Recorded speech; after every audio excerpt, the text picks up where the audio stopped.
there is a particular silence that surrounds certain people in a room. Not the silence of peace. Not the silence of emptiness. Something more precise than that.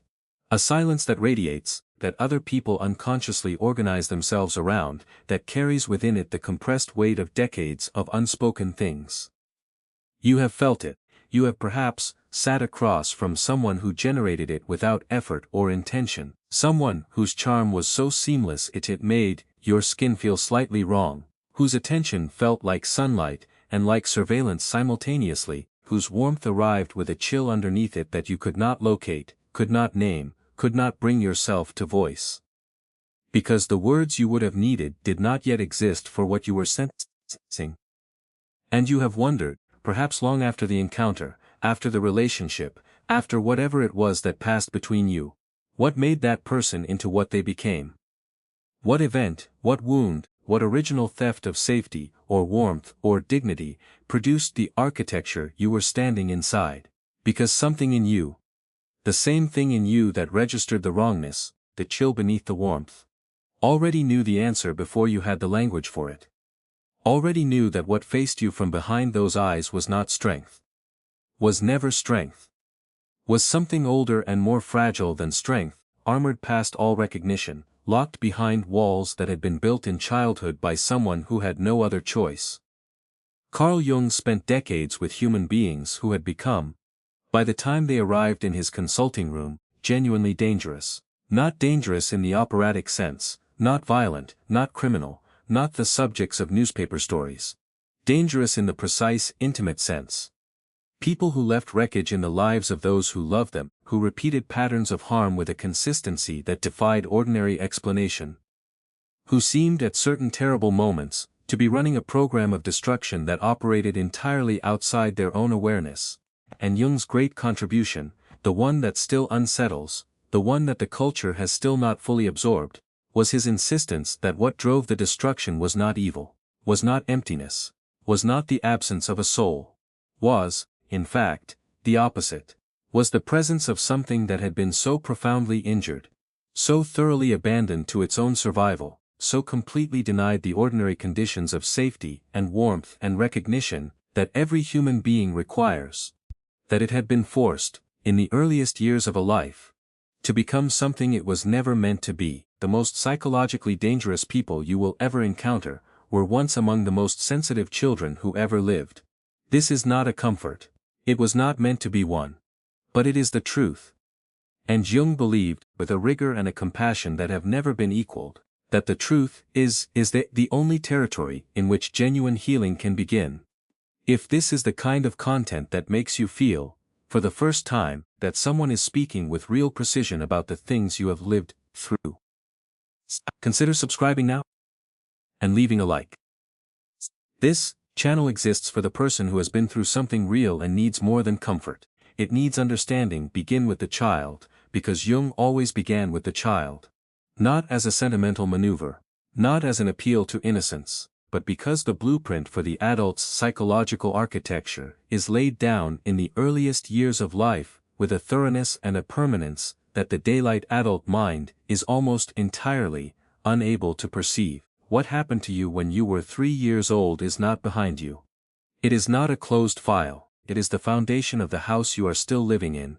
And the cracks in the foundation do not disappear when the upper floors are furnished and lit and inhabited by a functioning, capable, accomplished, adult person. The child who will become psychologically dangerous begins, always, as the child who feels too much, not figuratively.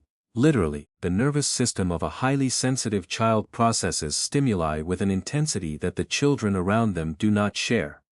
The emotional register is wider. The perceptual field is more finely tuned. A change in a parent's tone of voice, the difference between warmth and irritation that other children might not consciously register, lands in this child's body as information of significance. A look, a silence, the particular quality of the atmosphere in a room when something unspoken is present between adults. These children read all of it. They cannot help reading all of it. The sensitivity is not a choice, it is the nature of the instrument they arrived in the world inhabiting. Jung understood this in terms of psychological type. The introvert, in his precise usage, being not a person who dislikes social contact, but a person whose libido, whose psychic energy, moves primarily inward, who processes experience through the interior world before engaging with the exterior, who feels the inner resonance of events with an amplitude that the extrovert may never encounter. The sensitive child is most often this type, and the sensitive child, in environments that cannot hold or honor or even simply tolerate this level of interior life, is in a very specific kind of danger. The family is the first collective, and it is, for most people, the primary site of the original injury, not because parents are monsters, though some are. Not because the damage is always deliberate, it almost never is.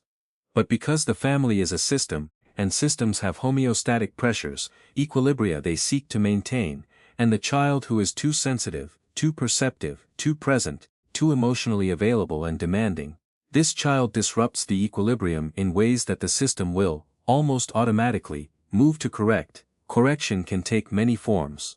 It can be overt, the shaming that accompanies tears in a boy who is told, with the full authority of the adult world, that feeling is weakness, that sensitivity is danger, that the interior life he cannot stop inhabiting is a liability he must learn to conceal. It can be subtle, the mother who cannot tolerate her child's emotional intensity, because it awakens, in her, the emotional intensity that was shamed out of her in her own childhood, and who responds to her child's tears with a coldness or an impatience that the child experiences not as a failure of skill but as a failure of self, as evidence that the self that feels this much is wrong, is too much, is the problem. It can be structural, the family organized around a parent whose needs are so consuming, whose emotional volatility is so unpredictable, that the sensitive child learns early, before language, sometimes, before conscious memory, that the environment is not safe, that the self that feels must be managed,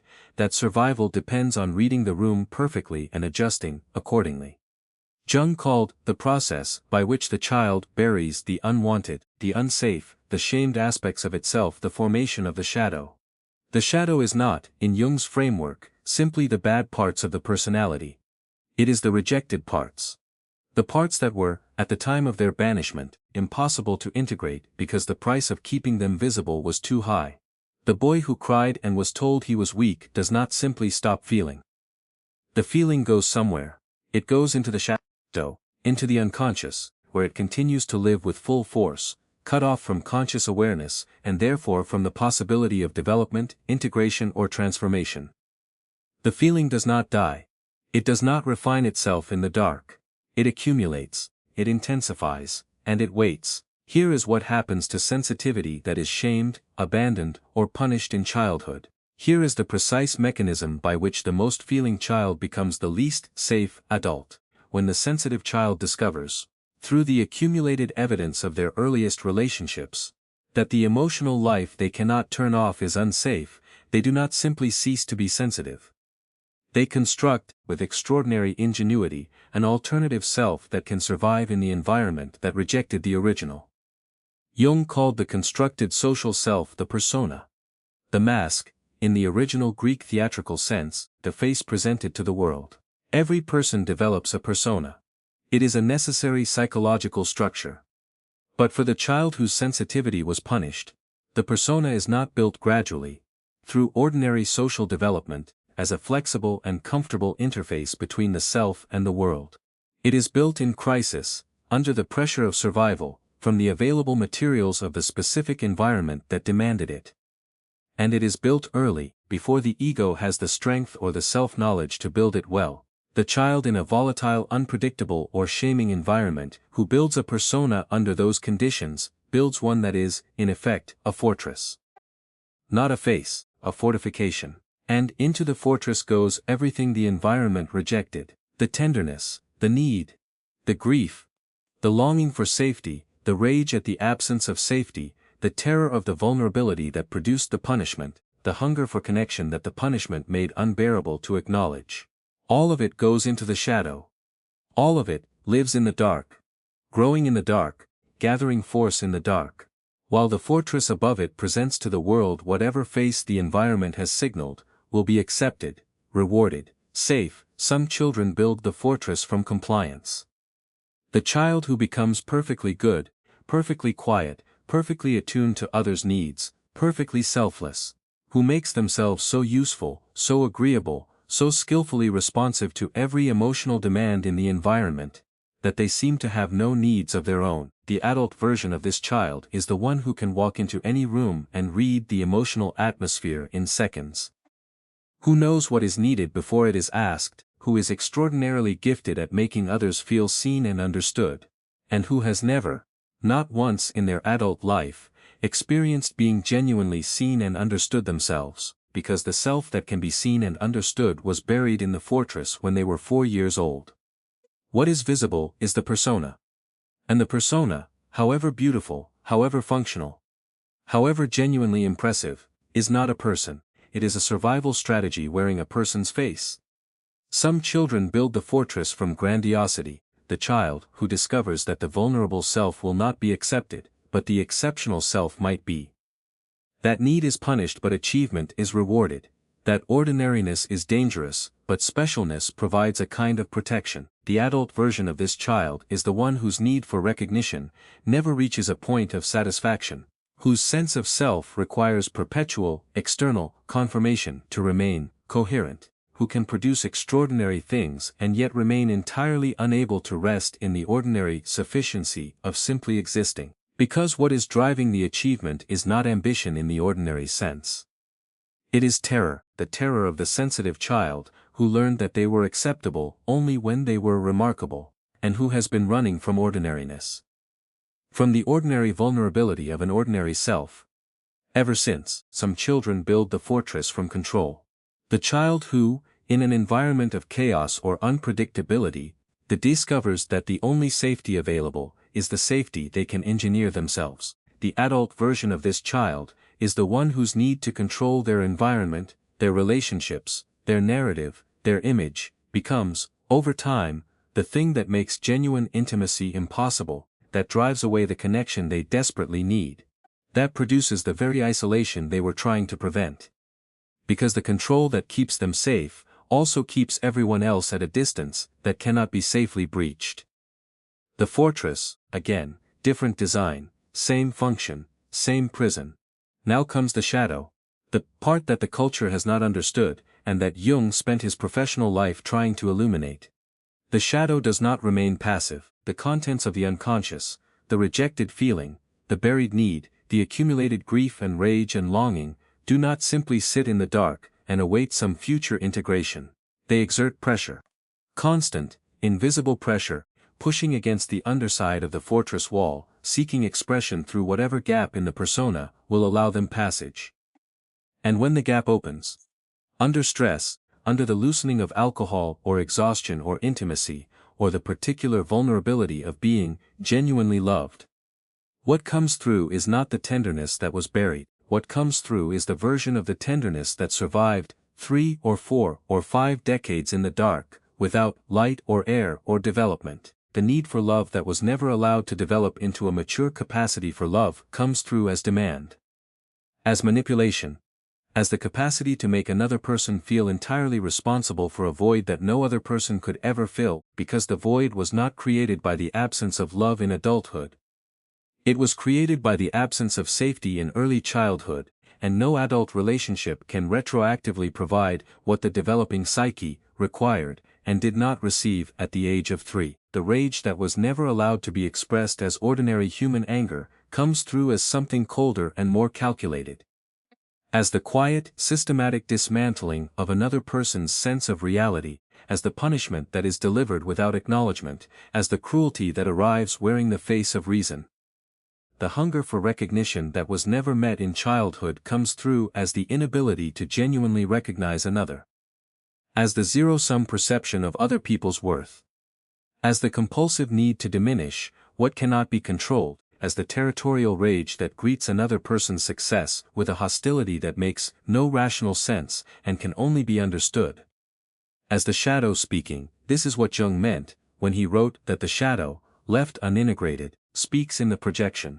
It does not stay contained within the person who carries it, it goes outward. It attaches itself to other people, to the qualities in others that correspond to the buried, rejected, unacknowledged qualities within the self, and it generates, in relation to those people, a response of entirely disproportionate intensity. The violent contempt for weakness in people who were themselves punished for being weak, the cruelty directed at need in people who buried their own needs so deep that it became unrecognizable, the rage at vulnerability in people whose vulnerability was the original wound. These are not random responses. They are perfectly precise. They are the self, turned outward, trying to destroy in the world what it cannot bear to acknowledge within itself. There is a mechanism at work here that Jung named, with a precision that requires careful attention. He called it identification with the persona, the condition in which the constructed mask becomes, over decades of reinforcement, so thoroughly identified with as the self that the person can no longer perceive the distinction. The persona ceases to be a face worn by a person and becomes, in psychological terms, the person themselves. What is true of the self, the buried sensitivity, the buried need, the buried grief, becomes entirely inaccessible to conscious awareness, not hidden, inaccessible. As though it does not exist, this is the condition that produces what the clinical literature calls narcissistic personality structure, not narcissism in the popular sense, the vanity, the selfishness, the self-preoccupation that everyone accuses someone else of, but narcissism in the precise clinical sense, the absence of a stable, coherent, genuine self from which the person can operate, the replacement of the self with a persona so thoroughly that the person lives in perpetual, driving, unacknowledged terror of the exposure of the void beneath it, because they know, at some level too deep for conscious acknowledgement, too close to unbearable to be brought into the light of day, that the persona is not the self. That what would be revealed, if the persona were to crack, if someone were to see through it, if the fortress were breached, would not be a monster, would be a child, the original child, sensitive, terrified, needing things it does not know how to ask for and could not tolerate receiving, even if they were offered. This is why the confrontation with love, genuine love, the kind that sees the person beneath the performance, is so frequently the most destabilizing experience in the psychologically dangerous person's life. Love, in this context, does not feel like safety. It feels like threat, because love sees. And what it sees, if it looks long enough, if it is patient enough, if it is skilled enough to remain in the presence of the fortress long enough for the walls to thin, what it sees, is the original self that the fortress was built to protect.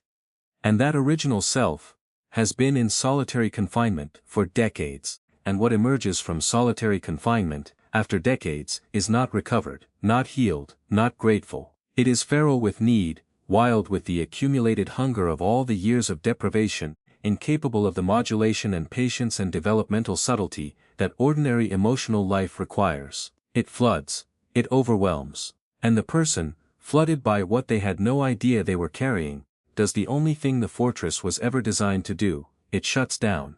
It pushes the threatening love away. It destroys, with surgical precision, the relationship that came closest to providing what was most needed, because the approach of what is most needed in the architecture of this psychology is indistinguishable from the approach of the original danger. Jung gave a name to the force that drove this cycle of approach and destruction. He called it the complex, a cluster of emotionally charged ideas, memories, and psychological patterns organized around a core wound, operating largely outside conscious awareness, capable of seizing temporary control of the personality in moments of activation with a force that the ego cannot easily override. The mother complex, the father complex, the power complex, the inferiority complex, which is not, as the popular understanding would have it, simply a feeling of inadequacy, but a structured organization of the psyche around a core experience of fundamental unworthiness, defended against with the full force of the compensatory persona, activated whenever the world presents stimuli that correspond to the original wound. The complex, when activated, does not feel like a complex. It does not announce itself as a pattern from the past temporarily seizing control of the present. It feels like reality. It feels like clear perception, the rage that arises when someone offers a mild criticism, that the complex reads as evidence of fundamental worthlessness. That rage does not feel like disproportionate response to a minor event. it feels like the only appropriate response to a genuine and serious threat. The cold withdrawal that follows an experience of vulnerability that the complex reads as dangerous exposure. That withdrawal does not feel like flight, it feels like a reasonable and necessary protective measure. The inflation that follows a success. The grandiosity. The sudden elevation of self that reaches further than the event would justify. Does not feel like a defense mechanism, it feels like finally receiving what was always deserved. This is what makes the psychologically dangerous person so difficult to reach. So resistant to ordinary therapeutic approaches, so frustrating to love. It is not that they do not want to change, it is not, usually, that they do not suffer. Many of them suffer enormously, in ways they cannot articulate because the suffering is located in the part of the psyche that has no language. The shadow, the complex, the pre-verbal layers of experience, where the original injury occurred before the child had words for what was being done to them. But the suffering that drives them to seek help is almost always the suffering of the frustrated persona. The grief of the person, who cannot understand why they keep losing what they most need, who cannot connect the pattern of destruction to the dynamic they are generating, who experiences themselves as the victim of circumstances that are, in fact, the projection of their own interior landscape onto the external world. The dreams of such a person, when they can be reached, when the therapeutic relationship is strong enough and the defenses are lowered enough for genuine unconscious material to surface. The dreams speak with enormous clarity. The psyche knows what the ego cannot acknowledge. And in the dream space, where the persona cannot operate, where the fortress walls do not function, the original child appears. Sometimes small, sometimes damaged in ways that are difficult to witness. Sometimes locked in a room that the dreamer cannot find the key to, sometimes running through a landscape of pursuit and terror that has the specific quality of early childhood fear, the particular flavor of a threat that has no name, no face, no location, only the overwhelming certainty of danger. These are among the most important dreams that arise in the analysis of people with significant shadow material. The dreams that reach past all the constructed defenses, to the original self, that the construction was meant to protect. When these dreams are received with care, when they are not immediately defended against, when the dreamer can be helped to remain in the presence of the child figure in the dream without fleeing into rationalization or dismissal. Something shifts. The distance between the ego and the shadow begins to close. Not dramatically, not all at once, but with the particular quality of a thaw, the slow, almost imperceptible warming that precedes the spring, that gives no dramatic announcement of its coming, that simply one day results in a world that is less frozen than it was. Water appears in these dreams as well, but differently than in the night sea journey. Here the water is often still, contained, waiting. A lake at night, a pool in an enclosed space. The unconscious itself, imaged as something that has not yet moved, has not yet been released to flow, but that is present, that is full, that carries in its stillness the potential of the torrent, the moment in the dream when the water begins to move, when the lake stirs, when the pool reflects something new, when the dreamer is finally brave enough to enter the contained water. This is the moment of the first real contact between the ego and the buried sensitivity. And it arrives, when it arrives, with a quality of grief so total and so ancient, that the person experiencing it frequently does not know how to hold it, how to survive it, how to remain present to it without being overwhelmed. This grief is not a sign of breakdown, it is the sign of return. It is the sound of the buried child, finally heard, after decades, by the only person who ever had the power to hear it, the archetype that moves beneath the surface of this entire psychological pattern. The archetypal figure that gives form to what the sensitive child became, and to what the dangerous adult is struggling, unconsciously, to return to, is what Jung identified in his broader work on the wounded healer. The figure of Chiron, the centaur who could heal all others but could not heal himself, half divine, half animal, born of a union that should not have been possible, extraordinary in his gifts, incapable of turning those gifts toward his own wound, living in perpetual pain that paradoxically became the very source of his capacity to understand the suffering of others. Chiron is the archetype of the person who was wounded in their essential nature. Not in what they did, but in what they are. The sensitivity itself was the site of the injury. The very quality that made them most alive, most perceptive, most potentially connected to the deepest registers of human experience. This was the thing that was attacked, and was the result that resulted, was not in the peripheral structures of the personality, but in the center, in the place where the self contacts its own being, in the ground of identity itself, the psychologically dangerous person. The one who destroys without knowing why, who leaves wreckage in relationships they genuinely needed, who repeats with precision the patterns that cause them the most pain, is a Chiron who has not yet found the cave where the healing happens. Who does not yet know that the wound is the way. Who is still trying, through the accumulated armor of a lifetime, to defend against the sensitivity that was in fact never the problem. Was in fact the greatest gift they were given. Was in fact the very instrument through which, if it can be recovered, integration can begin. This is the point at which Jung's framework becomes genuinely radical. The point at which it departs from every comfortable narrative and makes a demand that the culture would prefer not to hear, because what Jung was saying, in his clinical work, in his theoretical writing, in the letter he sent to a patient who had written to him in despair, about whether someone who had harmed her could ever change, was not that dangerous people are simply products of their wounds and therefore not responsible for what they do. He was saying something far more precise and far more difficult. He was saying that the wound does not excuse the harm, and he was saying that the harm does not exhaust the person. Both things simultaneously, the accountability and the compassion simultaneously, not one at the expense of the other, because here is what Jung understood about the shadow that makes this so difficult to hold. The shadow cannot be destroyed. It can only be integrated. The sensitivity that was buried in childhood, the grief, the need, the tenderness, the rage at the tenderness being punished, does not go away when it is suppressed. It goes underground. And underground, it does what all unattended things do. It grows in the dark, without light or nourishment, or the regulating presence of conscious awareness, into shapes that the original feeling never had and never would have taken if it had been allowed to remain in relationship with the light. The rage of a sensitive child who is shamed for crying, allowed to develop in the shadow for 4 decades, does not remain the ordinary rage of a child who needed safety and did not receive it. It becomes something else, something more efficient, more capable of finding the precise fault line in another person's defenses and applying pressure there. Something that does not recognize itself as rage at all.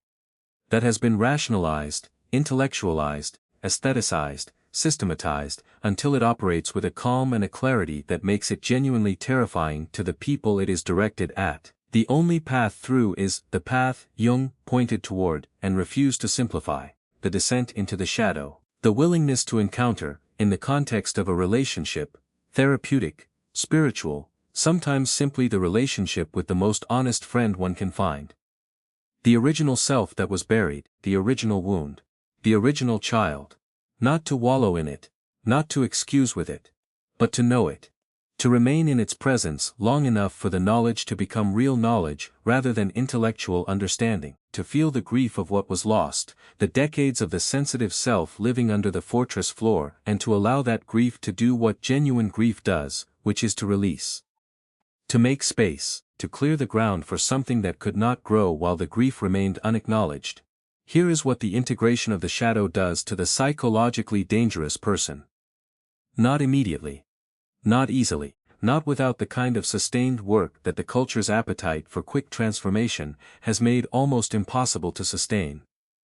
But what it does, when it is done with sufficient depth, when the process Jung called individuation genuinely begins, is something that cannot be replicated by any other means. The person who can finally feel, consciously, the vulnerability that was buried, who can locate in the body, not merely in the intellect, the tenderness they have been protecting with a fortress for decades. This person undergoes a perceptual shift of the most fundamental kind, because the thing that made them dangerous was not the sensitivity. It was the separation between the sensitivity and the self. The fact that the feeling was operating in the dark, without the regulation, without the nuance, without the developmental maturity that contact with consciousness provides. When the sensitivity returns to the light. When the grief is finally felt, rather than projected. When the need is finally acknowledged rather than enacted through manipulation. When the rage is finally located in its actual origin, rather than discharged onto the nearest available person. What becomes possible is something that was always implicit in the original gift. The capacity for real contact. Real seeing, real love, in the sense that is not a demand for the other to fill a void but a genuine orientation toward another person's actual being. This is the alchemy that Jung described in the language of the stages. Nigredo, the dissolution and blackening, the confrontation with the darkness of the shadow. Albedo, the whitening, the first emergence of the genuine self from beneath the dissolved persona, pale and fragile and newly visible in the light. Rubedo, the reddening, the integration, the wholeness, the philosopher's stone that is not a magical substance but a psychological condition. The state of being a person who knows themselves well enough to choose, to love, to act from a center that is genuinely their own. The most psychologically dangerous people were once the most sensitive children. And the most sensitive children, if the conditions for transformation are ever met. If someone extends the quality of witnessing that was never provided in the original environment, if the person develops the courage to descend into what was buried, rather than continuing to run from it, can become, on the other side of the alchemy, people of extraordinary depth and capacity. Not despite the wound. Because of it, because the wound broke them open in exactly the places where they needed to be open. Because the sensitivity that was the site of the injury is also the most refined instrument in the psychological repertoire. Because Chiron, who could not heal himself, was nevertheless the greatest healer of his age, and knew things about suffering, and about what suffering is for, that the unwounded could never have learned. There is a sentence in Jung's Memories, Dreams, Reflections that does not read like a clinical observation. It reads like something spoken from the center of a life that had been examined with complete honesty. He wrote of the shadow, one does not become enlightened by imagining figures of light, but by making the darkness conscious. Not by eliminating the darkness. Not by transcending it, bypassing it, medicating it into submission, performing wellness over the top of it, by making it conscious. By knowing it with the kind of knowing that is not intellectual but embodied. The kind of knowing that changes you, that you cannot unknow, that restructures the interior world from the foundation, rather than rearranging the furniture on the surface. If you have loved someone who was psychologically dangerous, who left you diminished in ways that took years to understand, who made you feel, at times, that the very sensitivity in yourself that drew you to them was the thing they were slowly and methodically destroying. Hear this. The person who harmed you was harmed first. In a time before conscious memory, in a place where they had no power to protect themselves, no language to name what was being done, no capacity to refuse the training that turned sensitivity into armor, and armor into weapon. This does not give them permission for what they did. It does not require you to extend grace you cannot afford to extend, to remain in the presence of someone who continues to harm, to sacrifice your own recovery on the altar of their complexity. But it may give you something that is different from permission. A kind of understanding that releases you from the particular prison of taking the wound personally. Because the wound was not personal, the wound was old before they ever met you. You were, in the terrible geometry of the unconscious, simply the screen onto which an old film was projected. And the film would have played, with different actors but the same structure, in any relationship that came close enough to the buried self, to activate what was buried there.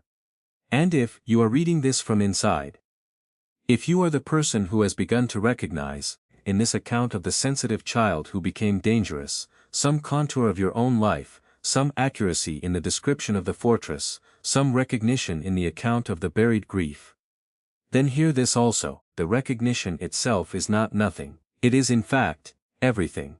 Because the dangerous person who cannot see the pattern cannot change it, the person who begins to see, who can tolerate the discomfort of honest self-observation long enough to perceive the architecture of the wound beneath the armor, has already begun, in that act of perception, the descent that makes transformation possible.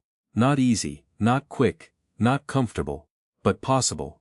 And possible is the only thing that matters, because from possible, Everything that follows can be built. The power climax is this, and it will not be softened. The fortress you built to protect the child inside you has become the prison that keeps everyone else out, including the self that has been waiting for you to come home. Something Jung wrote late in his life carries the quality of a man who had descended into enough darkness, his own and others, to speak about it, without drama and without false comfort. He wrote that the meeting with oneself is, at first, the meeting with one's own shadow, and that the shadow is a tight passage, a narrow door, whose painful constriction is spared to no one who goes down into the deep well of the self. But it must be, and what is found there, in the narrow passage, in the darkness past the door, is not the monster that the fortress was built to deny. It is the sensitive child who never left. Who has been sitting in the dark this whole time, who has been waiting with the particular patience of something that has nowhere else to go down. Not because it is easy.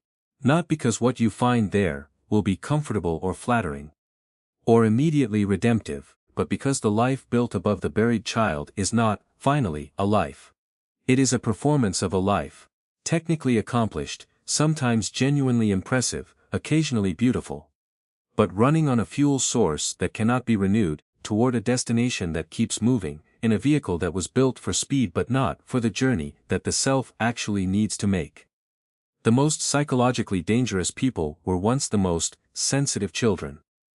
And the most sensitive children were always worth the descent. If this reached something in you, something that has not been reached in a while, leave a like, share this with someone who needs it, and subscribe.